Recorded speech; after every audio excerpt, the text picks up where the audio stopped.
설 연휴에도 하나님 앞에 예배하러 나온 여러분들을 주의 이름으로 환영하고 축복합니다. 아멘.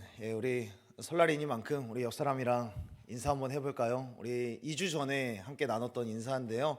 우리 새해에 하나님이 주시는 복 많이 누리세요라고 인사했으면 좋겠습니다. 한번 인사할까요? 새해에 하나님이 주시는 복 많이 누리세요. 새해에 하나님이 주시는 복 많이 누리시기를 바랍니다. 우리 어른들 예배 1부와 2부와 3부 예배에서 늘 하는 구호가 있는데요. 한번 여러분들 눈치껏 한번 해보시길 바랍니다. 샬롬과 부흥을 주옵소서를 외쳐주시면 감사하겠습니다. 샬롬과 아멘. 올 한 해 샬롬과 부흥이 충만한 여러분들의 삶이 되기를 간절히 소원하고 축복합니다. 우리가 지금 설 연휴를 보내고 있죠. 설 연휴를 지금 보내고 있는데 과거의 설 연휴를 생각해 보면 대부분 가족들과 친척들이 함께 한 집에 모여서 시간을 보내는 것이 좀 일반적이었던 것 같습니다. 그런데 최근 몇 년 전부터는 가족들과 친척들과 함께 여행을 가는 그런 문화가 조금씩 자리 잡아가고 있는 것 같습니다. 더군다나 이제 코로나도 엔데믹을 향하여서 계속해서 달려가고 있는 이 시점에서 많은 사람들이 이 설 연휴를 밖으로 여행을 하면서 좀 보내는 것 같습니다. 그리고 몇몇의 청년들과 어떤 전화 신방을 하면서 이야기를 하는 것이 여행을 계획하고 있다라는 그런 이야기들을 종종 하는 것을 경험하게 됩니다. 여러분들 어떠세요? 여행 좋아하시나요? 여행 좋아하시나요? 자, 이쪽 분들은 여행 별로 안 좋아하시는 것 같아요. 여행 좋아하시나요? 감사합니다. 여행. 여러분들은 우리나라 안에서 여행을 하려고 하면 가장 먼저 어떤 도시가 떠오르나요? 제주도. 감사합니다. 우리나라에는 도시가 굉장히 많이 있습니다. 그리고 이 도시마다 하나하나의 특색이 있습니다. 내가 바다로 여행을 하고 싶다 하면은 바다가 어울리는 그런 동해 바다는 또 동해 쪽 강릉이나 속초 그런 데가 있고, 내가 서해 바다로 가고 싶다 하면은 안면도나 태안 그런 쪽이 있고, 그리고 남해로 가고 싶다 그러면 남해에 어울리는 그런 도시들이 있고, 각자 어떤 도시마다 특색이 있어서 내가 이런 테마로 여행을 하고 싶다 하면은 어울리는 도시들이 있습니다. 저에게도 여행하면은 떠오르는 도시가 하나 있습니다. 도시도 떠오르고 이런 노래가 떠올라요. 떠나요 둘이서 모든 걸 훌훌 버리고 제주도 푸른 밤. 저는 여행하면 그냥 제주도가 떠오르는 것 같습니다. 제주도 하면은 우리나라에 있어서 여행지, 관광지로서는 거의 탑 3에 들어가지 않을까 생각을 해봅니다. 또 이런 노래도 있죠. 땡땡 밤바다 이 조명에 담긴 어디죠? 여수 하면은 뭐가 아름답다는 거예요? 여수하면 밤바다가 아름답대요. 여수하면은 바다가 있고, 바다가 얼마나 아름다운지, 또 밤바다 가면은 남자친구 여자친구가 가면은 사랑이 꽃피우기 좋은데 1박 2일로 가시면 안 됩니다, 여러분. 여수 밤바다는 밤바다가 아름답다. 이런 특징이 있습니다. 제가 얼마 전까지 37년 동안 거주하던 강원도 철원이라는 곳에는 어떤 특징이 있냐면요, 제가 대학교 때 처음 입학을 하고 MT를 가게 되지 않습니까? MT를 가서 제가 소개를 했습니다. 저는 강원도 철원에서 왔습니다 라고 하니까 하나같이 사람들이 이야기를 하는 거예요. 와, 거기 엄청 춥지 않아요? 거기 시베리아보다 더 춥다던데 거기 철베리아 아닙니까? 라고 하거나, 거기 눈 엄청 오지 않아요? 라고 이야기를 하거나, 거기 군인 많지 않아요? 거기 북한 아니에요? 라고 이야기를 하는 사람들이 있었습니다.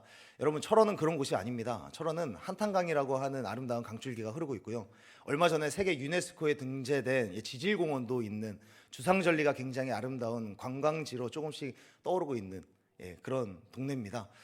그렇다면 여러분들이 거주하고 있는 이 수원 하면 어떤 특징이 있나요? 수원 하면 가장 유명한 거, 떠오르는 거, 화성이 나와요.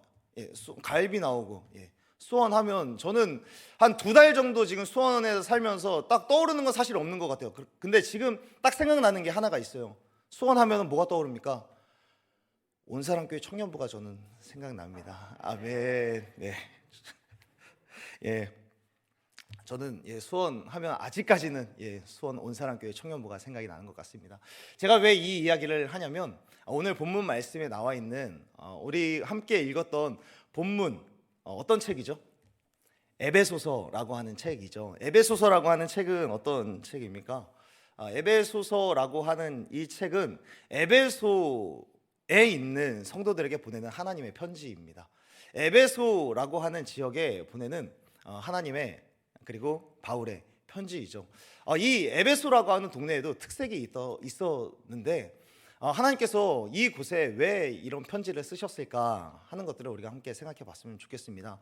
방금 전에 이야기했듯이 각 도시마다 특색이 있습니다. 볼거리가 있고 각 도시마다 먹거리가 있습니다. 이거를 즐기려면 이런 도시를 가야 돼라고 하는 도시의 특색이 있는데 에베소라고 하는 지역은 어떤 특색이 있었고 그리고 하나님께서 이런 특색이 있는 에베소에 왜 하나님께서 편지를 쓰셨는가 라는 것들을 함께 생각해 보면서 은혜를 나누었으면 좋겠습니다. 오늘 이 본문에 쓰여진 에베소라고 하는 이 동네에는 크게 세 가지의 특색이 좀 있었습니다. 먼저는 에베소 하면은 높은 학구열을 좀 뽑을 수 있는 것 같습니다. 에베소라고 하는 동네는 학구열이 굉장히 뜨거운 도시였습니다. 사도행전 9장 9절을 보면은 이런 말씀이 있습니다. 두란노 서원에서 날마다 강론하니라. 에베소에는 두란노 서원이라고 하는 그런 장소가 있었대요. 여러분, 서원이 어떤 장소죠? 서원 하면은 그냥 저는 일반적으로 그냥 도서관을 생각을 했는데 영어 성경을 보면 두란노 서원에는 렉처홀이라고 기록이 되어 있습니다. 렉처홀. 그러니까 강의하는 장소라는 거죠. 그러니까 에베소라고 하는 도시에는 두란노 서원이라고 하는 크게 강의를 할 수 있는 그런 홀이 있는데 그곳에서 날마다 강론을 했대요. 에베소라고 하는 이 도시의 사람들은 날마다 이 두란노 서원, 이 강의하는 홀에서 날마다 사람들이 와서 이야기를 하고 강의를 듣고 날마다 이런 토론을 즐겨하는 그런 도시였다라는 거죠. 우리나라는 국어, 영어, 수학, 과학 이것을 기본 과목으로 손꼽을 수 있죠. 그런데 이때 당시에 이 에베소 지역의 사람들에게 있어서 가장 각광받는 그런 학문은 철학이었습니다. 그리스 철학, 헬라 철학. 그러니까 철학이라는 것이 어떤 거냐면 신이란 무엇인가? 신은 누구인가? 그리고 이 세상은 어떻게 창조되었는가? 인간은 무엇인가? 인간은 어떤 존재인가? 인간은 어디에서 왔고 어디로 존재하는가에 대한 그런 물음을 끊임없이 이야기를 하면서 이 답을 찾아가는, 끊임없이 갈구하면서 답을 찾아가는 그런 학문이 바로 철학입니다. 이런 철학이 굉장히 득세했었던 그런 동네였고 이 철학뿐만 아니라 수사학이라고 하는 그런 학문이 또 핫했던 그런 도시였습니다. 수사학이라는 것은 뭐냐면 내가 깨달은 지식, 내가 깨달은 것들을 표현하는 그런 스킬, 어떻게 이야기를 전개하느냐, 어떻게 얼마나 논리적으로 내가 잘 표현하느냐, 그리고 논리적으로 표현함에 있어서 내 주장을 상대방에게 어떻게 관철시킬 것이며 내 이야기를 상대방에게 어떻게 설득할 것인지에 대해서 다루는 학문이 수사학입니다.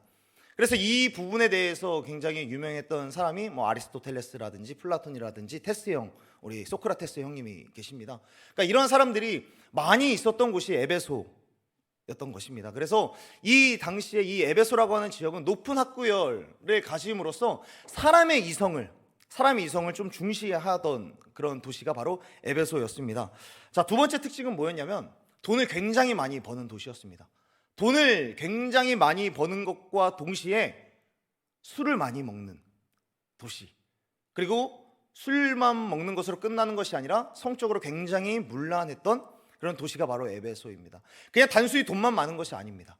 그리고 돈으로 술을 먹는 것, 그것으로 끝나는 것이 아니라 술을 마심으로 인하여서 성적으로 문란한, 이런 돈과 술과 문란함이 한 세트로 묶여져 있는 도시가 바로 에베소였습니다. 그 이유가 뭐냐면 이 에베소라고 하는 도시는 항구 도시였기 때문입니다. 항구 도시. 이 항구 도시의 특징은 오래 정착하는 사람이 없다는 거죠. 오랫동안 정착하는 사람이 없습니다. 여기에 모여 있는 사람들은 그곳에 거주하는 사람들이 아니라 배를 타고 항해하는 사람들인 거죠. 그래서 배를 타고 이곳 저곳을 다니면서 한 곳의 특산품을 굉장히 많이 구입을 했다가 이곳에 와서 사람들에게 파는 겁니다. 예를 들어서 부산이라고 하는 곳에 가서, 부산은 뭐가 유명하죠? 뭐 어묵도 유명하고 밀면도 유명하고 씨앗호떡도 유명하고 국밥도 유명하죠. 그런 것들을 왕창 사가지고 강릉이라고 하는 곳에 가는 거예요. 강릉이라고 하는 곳에 가서 풀어놓죠. 다 풀어놓고 이제 팔게 되고, 그리고 그곳에서 또 가만히 있는 것이 아니라 강릉에서 유명한 거 뭐가 있죠? 저 테라로사밖에 모르겠습니다. 테라로사 가서 커피콩을 왕창 사 가는 거죠. 그리고 또 부산 가가지고 또 거기서 팔고. 항구 도시이기 때문에 이런 무역, 이런 상업, 이게 돈이 굉장히 많이 돌게 되는 거예요. 그런데 이런 돈이 도는 것만 문제가 아니라 돈을 많이 만지게 되고, 이런 돈을 가지고 무엇을 하느냐? 오래 정착하는 사람들이 아니다 보니까 가정이 있는 게 아니잖아요. 이 가정을 돌볼 필요가 없으니까 그날 그냥 술을 마시러 가는 겁니다. 그런데 그냥 술만 마시는 것이 아닙니다. 뭐 간단하게 뭐 부산이랑 강릉을 예로 들었지만, 당시에도 뭐 이탈리아 그리고 그리스 뭐 지중해를 왔다 갔다 하면서 오랜 시간 동안 항해를 하지 않습니까? 오랜 시간 동안 항해를 하니까 항해를 한 그 여독, 피로를 술집에 가서 푸는데, 술집에 가면 누가 있겠습니까? 술집에 여성들이랑 함께 이야기를 하는 거예요. 그런데 이때 이야기를 하는 것이, 또 여러분, 남자들은 여자들이랑 이야기를 할 때 허세가 장착이 됩니다. 가오가 장착이 돼요. 내가 이번 항해 때 이런 태풍을 만났는데, 이만한 풍랑을 만났는데 내가 선원들을 잘 컨트롤 해가지고 돛을 이러이저리 해가지고 잘 뚫고 나왔어 라고 허세를 부리고 가오를 부리면서 이야기를 합니다. 자매분들, 여러분들이랑 이야기할 때 형제들이 가오 부린다, 허세 부린다 잘 분별하셔야 됩니다. 그리고 형제분들은 이런 것들을 자중하셔야 됩니다. 이렇게 이야기를 하다 보면 이 여성들은 어떻게 할까요? 돈을, 이제 술을 팔아야 되잖아요. 그리고 돈을 벌어야 되잖아요. 호응해 주는 거예요. 오빠 너무 멋있다. 이 근육 좀 봐. 어떻게 그런 카리스마가 있어? 호응을 해주는 거예요. 호응을 하면서 그렇게 교제를 하다가, 그러다 보면 성적으로 문란함에 빠지게 되는 거죠. 에베소서에 보면 사도 바울이 그래서 어떻게까지 권면을 하냐면, 너희들 정말 믿음 생활 정말 잘하고 싶냐? 너희들 정말 예수님 정말 잘 믿고 싶어? 그러면 술 좀 마시지 마 라고까지 권면을 하는 거예요. 에베소서 5장 18절에서 이렇게 말씀하고 있죠. 술 취하지 말라, 이는 방탕한 것이니. 술 좀 먹지 말라는 거예요. 얼마나 술을 많이 마셨으면 술을 좀 그만 좀 마시고 너희들이 가져야 하는 성도의 자리를 잘 지켜라 라고 이야기를 하는 거예요.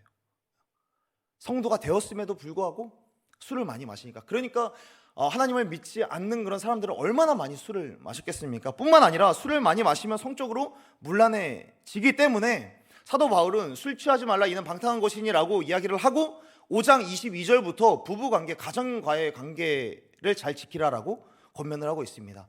남편은 아내를 사랑하고 아내는 남편을 존중하라 라고, 술에서부터 이어지는 부부관계 그리고 가정의 관계까지 사도 바울은 권면해 주고 있는 거죠. 술 먹고 성적으로 문란해지는, 그리고 여기에서 끝나는 것이 아니라 가정의 파괴가 빈번하게 일어나고 있는 도시가 바로 에베소라고 하는 도시였다라는 것이죠. 그리고 세 번째로, 에베소라고 하는 이 지역은 이교적인 세계관이 굉장히 뚜렷했던 그런 도시였습니다. 이교적이다라는 이 말은 뭐냐면 수많은 종교적 세계관을 갖고 있다라는 그런 뜻입니다.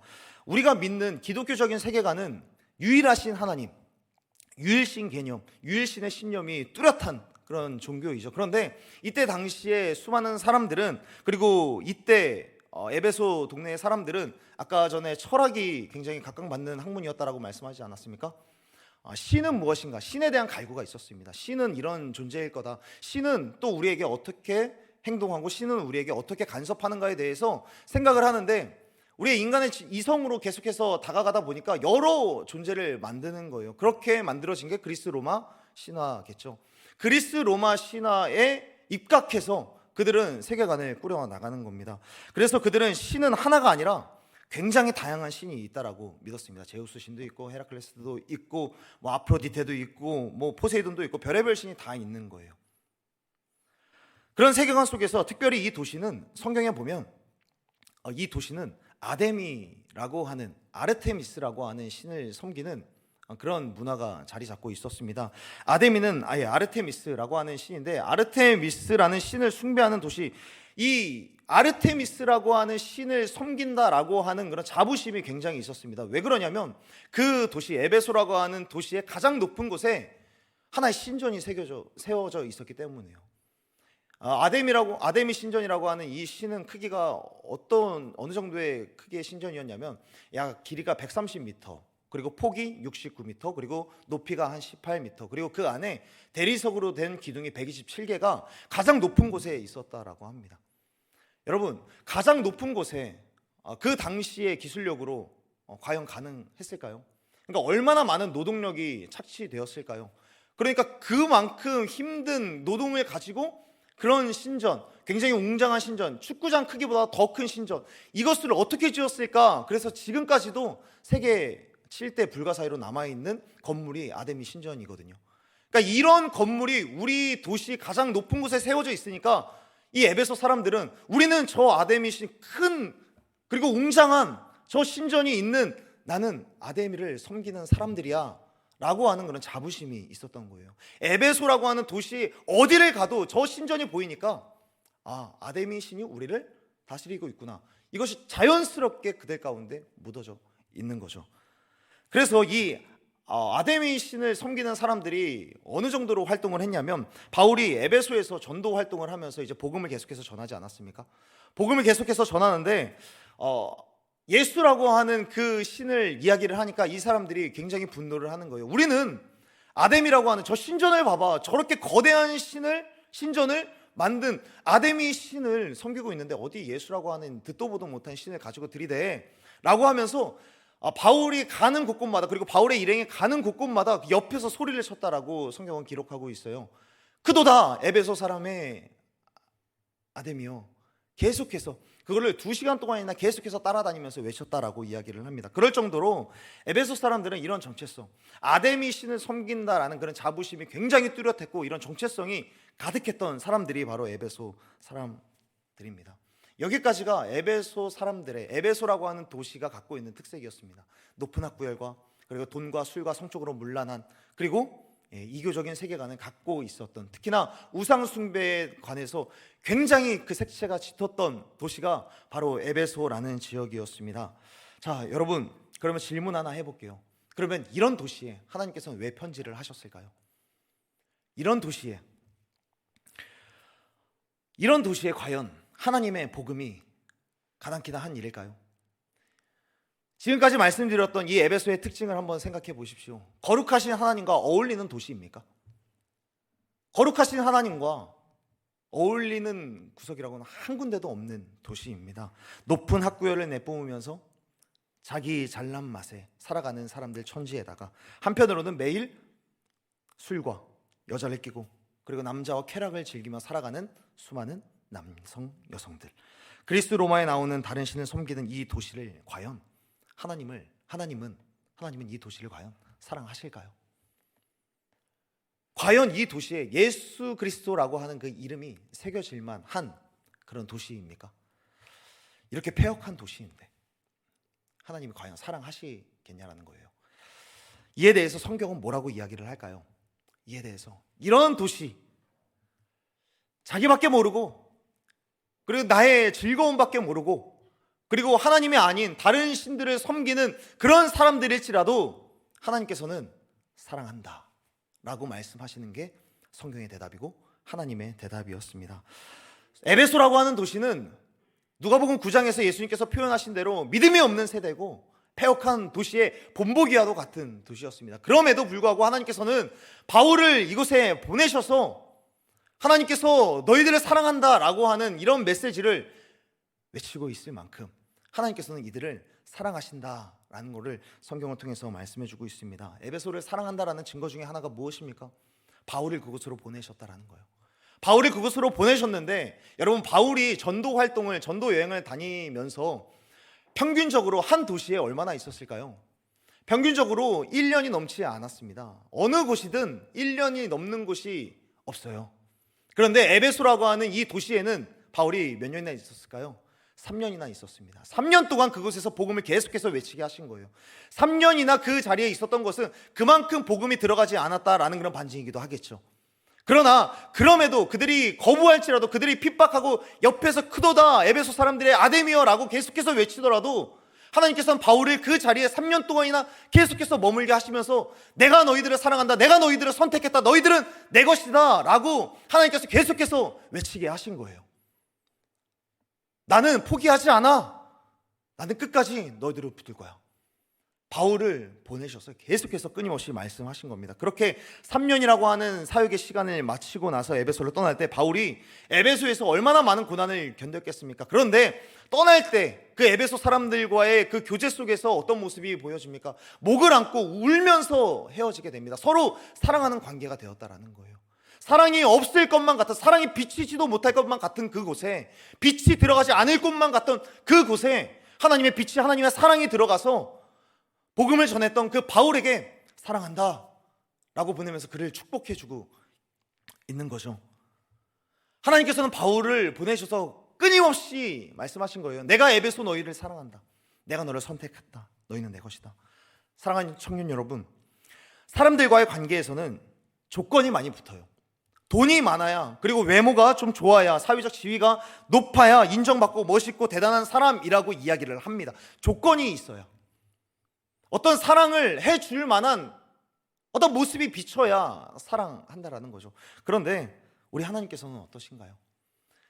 우리 사람들은 세상의 이런 가치관에 많이 익숙해져 있어요. 무슨 조건이 있겠지, 어떤 뭔가 나한테 요구하는 것이 있겠지, 나한테 의미 없이 다가오면 뭔가 나한테 바라는 게 있나? 라고 생각을 해요. 그리고 하나님께도 자연스럽게 이런 식으로 생각을 해요. 나 자격이 없는데, 조건이 없는데 하나님 왜 나를 사랑하실까? 우리들은 그렇게 생각을 한다라는 거죠. 그런데 여러분 꼭 기억하셨으면 좋겠습니다. 기독교의 기본적인 문장, 핵심적인 문장이 뭐냐면, 성경을 기름 짜듯이 쫙 짜면은 기름 한 방울 나오듯이 한 문장이 또르륵 하고 나옵니다. 그 문장이 뭘까요? 하나님께서 나를 사랑하신다라는 문장이에요. 하나님께서 나를 사랑하신다라는 그 사실이 성경에서 한 문장을 뽑는다면 그 문장이 내려오게 되어 있습니다. 수많은 성도들과 청년들이 이 문장을 이성적으로는 이해해도 잘 믿지 못해요.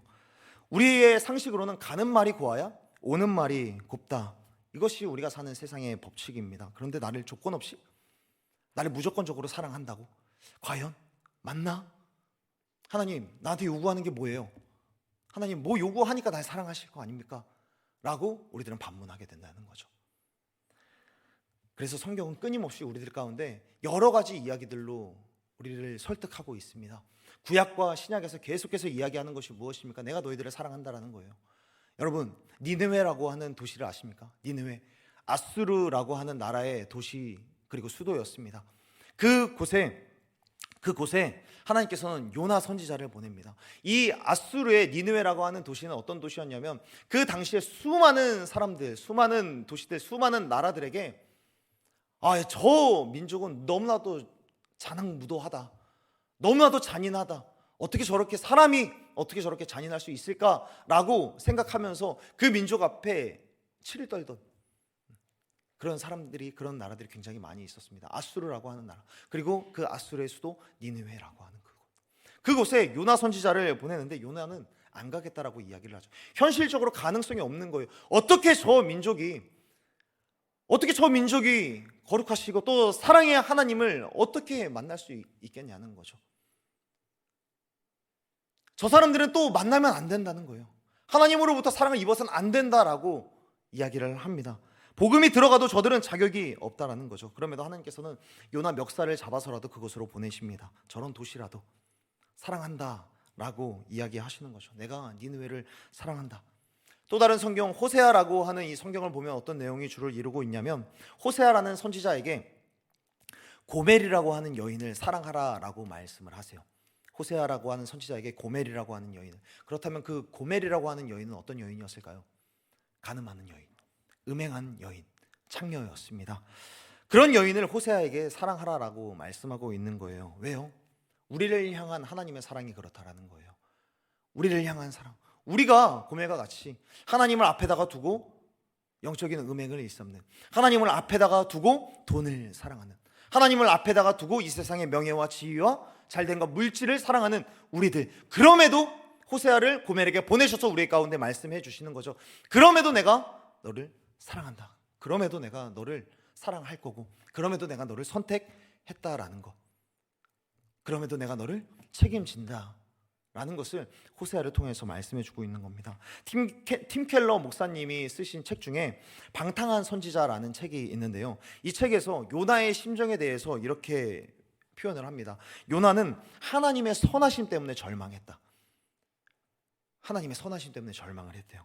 하나님이 너무 선하셔서 모든 사람을 사랑하려고 하니까, 저 원수들한테까지도 하나님의 사랑을 전하라고 하니까 요나의 입장에서는 미치고 팔짝 뛰겠는 거예요. 그 하나님의 선하심이 도무지 감당이 안 되는 거예요. 내 이해로는 감당이 안 되는 거예요. 그래서 요나는, 그리고 혹시 호세아 역시 이런 마음이 아니었을까 생각을 해봅니다.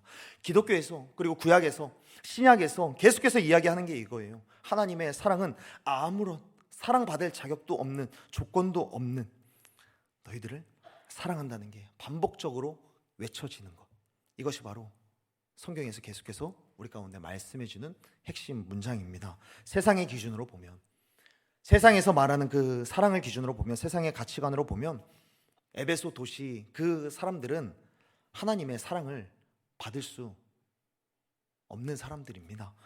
높은 학식을 추구합니다. 나 똑똑해, 내가 너보다 똑똑하고 너는 이제 곧 내 말에 설득될 거야 라는 그런 사람들을 하대하는, 무시하는, 그리고 돈과 술과 성적으로 문란한 가정이 파괴되는 에베소, 이런 에베소가 사랑받을 수 있을까요? 하나님께서는 그럼에도 사랑한다 라고 말씀하고 있습니다. 그렇다면 대상을 바꾸어서 한번 생각을 해봅시다. 그렇다면 에베소에서 그 대상을 우리로 한번 바꿔보았으면 좋겠습니다. 저와 여러분은 하나님의 사랑을 받을 만합니까? 사랑받을 만한 조건이 있습니까? 하나님이 과연 우리들을 사랑하시겠어요? 취업하기 위해서, 공부하기 위해서, 높은 학식을 이루어서 높은 지위를 이루기까지 내 꿈과 내 욕심과 내 야망을 이루기 위해서 발버둥 치는 우리들, 우리 교회에는 그런 청년들이 없겠지만 술 먹고 음란한 문화를 즐기는 이 세대를, 완악하고 강팍하고 이기적이고 개인주의적인 우리들을 하나님이 과연 우리들을 사랑하시겠습니까? 자기 스스로에게 한번 물어봤으면 좋겠습니다. 하나님, 내가 사랑할 만합니까? 하나님은 예수 그리스도를 우리 가운데 보내시고 성경을 통해서 계속해서 주구장창 말씀하십니다. 그럼에도 내가 너를 사랑한다. 그럼에도 내가 너를 사랑한다.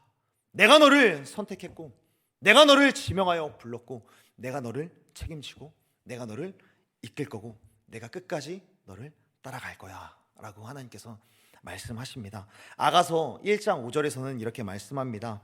내가 비록 검으나 아름다우니, 내가 비록 검으나 아름다우니. 아가서에 나오는 이 표현은 한 여인의 고백인데요, 여인이 피부가 검다는 것, 피부가 검은데 아름답대요. 이것이 그러니까 인종차별적인 그런 내용이 아니라 당시에는 이렇게 여겨졌다라는 거예요. 피부가 검은 사람에 대해서 아름답다라고 이야기하지 않았던 거예요. 그런데 이 여인은 고백합니다. 검으나 아름다우니. 왜요? 어떻게 이런 고백을 할 수 있었는가? 사랑에 빠져있는 한 남성인 솔로몬이 내가 피부가 검든 말든 나를 지금 너무나도 사랑하고 있다라는 사실을 말하고 있는 겁니다. 나 검지만 아름다워. 나 이렇게 못났지만 아름다워. 나 사랑받고 있어. 사랑받을 만한 조건이 아무것도 없어 보이지만 무시하지 마. 나 엄청 사랑받고 있어 라고 솔로몬의 사랑을 확신하면서 당당하게 사람들에게 외치고 있는 거예요. 예루살렘의 처녀들아, 나 검으나 아름다워. 왜? 나를 이렇게 사랑해주는 사람이 있거든. 우리도 에베소처럼 사랑받을 자격이 없을지 모르지만 우리의 내면이 죄로 물들어서 시커멓지만 하나님 보실 때는 우리는 너무나도 아름답고 사랑받고 있다라는 그런 사실을 꼭 기억하고 믿는 저와 여러분이 되었으면 좋겠습니다. 우리 마지막으로 오늘 본문 2절의 말씀을 한 절 읽고 말씀을 정리했으면 좋겠습니다. 오늘 2절의 말씀 우리 다 함께 읽도록 하겠습니다. 시작. 하나님 우리의 아버지와 주 예수, 이런 에베소에게 사도 바울이 뭐가 있기를 바라고 있습니까? 두 가지요. 은혜와 평강이 있기를 바란대요. 은혜와 평강. 왜 은혜를 이야기를 할까요? 여러분, 은혜라는 말이 무슨 말이죠? 은혜는 자격 없는 자에게 이유 없이 조건 없이 그냥 베푸는 호의가 바로 은혜입니다. 사랑받을 만한 자격이 없는 우리에게 사랑을 베푸셨다. 그게 은혜입니다. 하나님이 너희를 사랑하는 이 은혜의 메시지를 너희가 꼭 받았으면 좋겠어. 그럴 때 너희들의 마음에 평강이 있을 거야. 공부를 잘하든 못하든, 내 외모가 뛰어나든 뛰어나지 않든, 내가 대기업에 취업하든 취업하지 못하든, 가정이 어떻든, 사람들과의 관계가 어떻든지 간에 세상에 어떤 조건과 관계없이 사람들에게 혹시나 관계 속에서 내가 실패하고 버림받았을지라도 하나님은 나를 버리지 않으시고, 하나님은 나를 포기하지 않으시고, 하나님은 여전히 나를 사랑하신다라는 사실, 내가 너무나도 검지만, 내가 죄로 인하여서 죄의 우물들을 뒤집어 쓰고 검어 보일지라도, 그럼에도 하나님께서는 나를 너무나도 아름답게 여기시고 사랑하신다라는 이 믿음의 확신 속에서 하루하루를 살아가는 저와 여러분들, 우리 모든 온사랑교회 청년들이 다 되기를 간절히 소원하고 축복합니다. 우리 다시 한번 두 손을 마음에 모으고 함께 고백했으면 좋겠습니다. 이렇게 따라서 한번 해볼까요? 하나님이 나를 사랑하신다. 다시 한번요. 하나님이 나를 사랑하신다. 이 사랑의 확신 속에서 거하는 저와 여러분이 되기를 간절히 소원하고 축복합니다. 이 시간에 우리 함께 찬양하길 원합니다.